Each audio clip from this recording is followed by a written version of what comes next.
Have you ever felt lost in a sea of faces walking through a crowded city yet feeling utterly alone, like you're a ghost, present but unseen, unheard?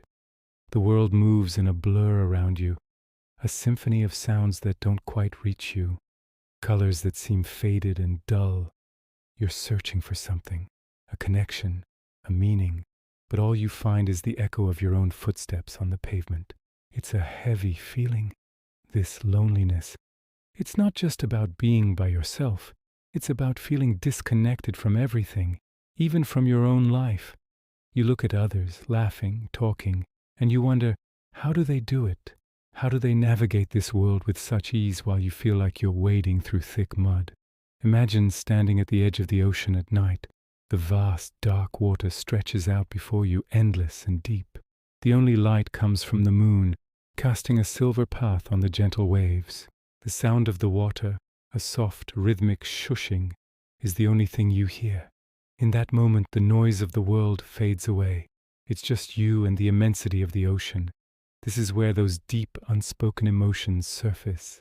The sadness, the longing, the questions without answers.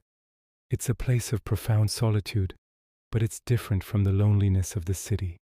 Here, in the quiet embrace of nature, you're not just lost. You're in a space where you can begin to find yourself. The ocean doesn't judge. It just is. And it allows you to just be too. Now picture an old man sitting by that same sea, bathed in a soft, warm light. He's not looking at anything in particular, just gazing out at the horizon. There's a peacefulness about him, an aura of wisdom that comes from a life fully lived.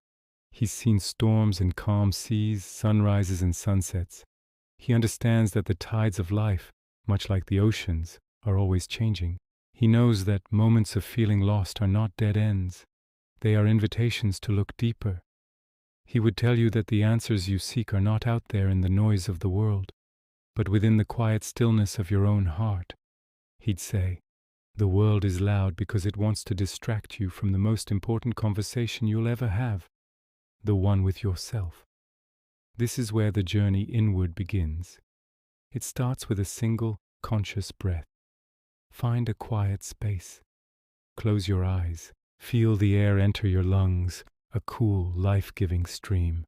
Hold it for a moment, and then release it slowly, letting go of the tension, the noise, the feeling of being lost. Inhale calm, exhale chaos. With each breath, you anchor yourself to the present moment. This is meditation. It's not about emptying your mind, but about observing your thoughts without judgment, like clouds passing in the sky. As you practice this, you begin to see the first light of a new day, like a sunrise slowly pushing back the darkness.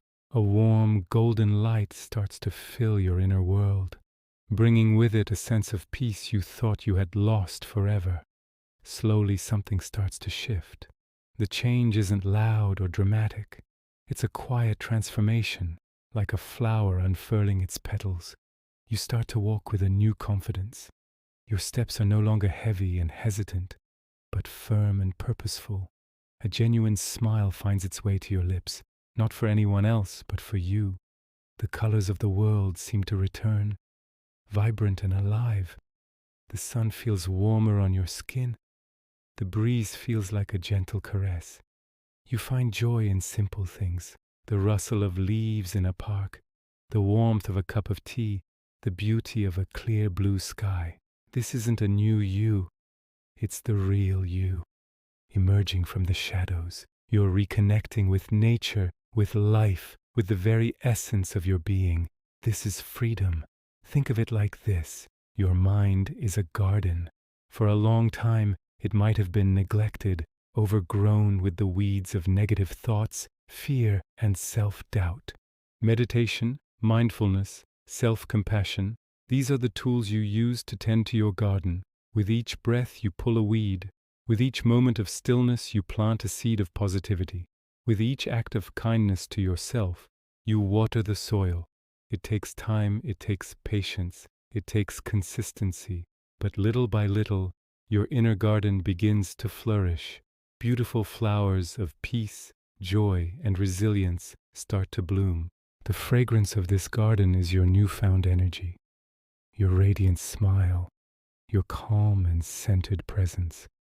You become a pleasant place for yourself to be. This journey isn't about becoming someone else. It's about shedding the layers of who you thought you were supposed to be. The expectations, the pressures, the masks you wore to fit in. It's about returning to your authentic self, the you that existed before the world told you who to be. It's a process of unlearning and rediscovering. You start to listen to your own intuition, that quiet voice inside that always knows the way.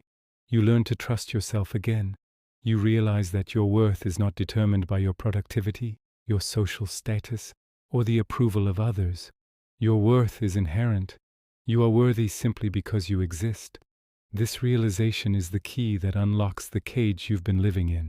Remember that feeling of being lost in the crowd? Now, you can walk through that same city, but everything is different. You are no longer a ghost, you are a presence. You see the people around you, but you are not overwhelmed by them. You are grounded in your own center, a peaceful island in the midst of a bustling sea. You can appreciate the energy of the city without losing your own. You can connect with others, not from a place of neediness or desperation, but from a place of fullness. You have so much to offer because you have finally learned how to nourish yourself. You have become your own source of light. And when you look out at the world now, what do you see? Imagine standing on top of a mountain at sunrise. The sky is painted with breathtaking colors, pinks, oranges, golds. The whole world is waking up below you. Birds are taking flight, soaring freely in the vast open sky. A sense of awe and wonder fills your heart.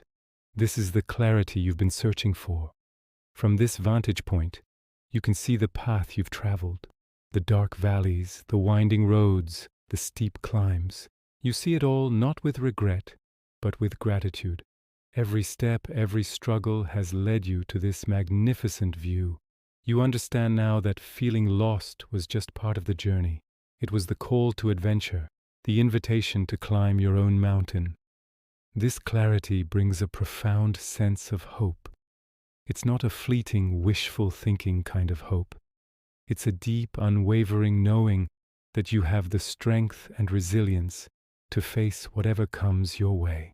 You know that there will be more challenges, more cloudy days, more moments of doubt, but you also know that you have the tools, the inner resources to navigate them.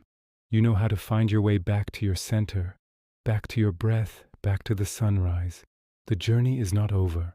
In fact, it's just beginning. Life is no longer something that happens to you. It's something you co-create moment by moment, breath by breath. You are the artist of your own life, and you are painting a masterpiece. So if you're feeling lost right now, please know that you are not alone in that feeling, and it is not a permanent state. It is a sign, a signal from your soul that it's time to turn inward. It's time to begin the most important journey you will ever take. Start small. Start with a single breath. Find your quiet ocean, your inner sunrise. Tend to your inner garden. Be patient and compassionate with yourself. The path to clarity and hope is not a race. It's a slow, beautiful unfolding. You have everything you need within you to find your way. Thank you for sharing this time with me. If this resonated with you, consider subscribing for more journeys of self-discovery. Take care.